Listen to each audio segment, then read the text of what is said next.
Guys, update po sa tanim kong pechay guys. Kung mapapansin nyo po may butas-butas po yung dahon ng aking tanim na pechay. Kasi yun ang kalaban ko guys yung uod. Kinakain kasi ng uod yung dahon ng aking tanim na pechay guys no. Pero kung mapapansin nyo taba na rin po ng ating tanim na pechay no.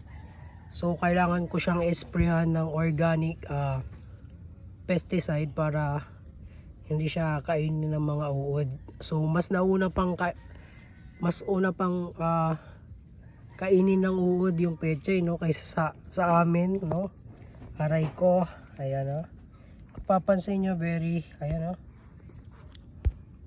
Lulusog ng tanim na pechay ko po guys. So ang lulusog ng tanim kong pechay guys oh.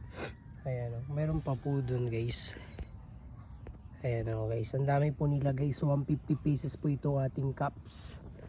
Ito ang ating plastic cups po na pinagtaniman ng pechay. So yung iba nabulok na po guys.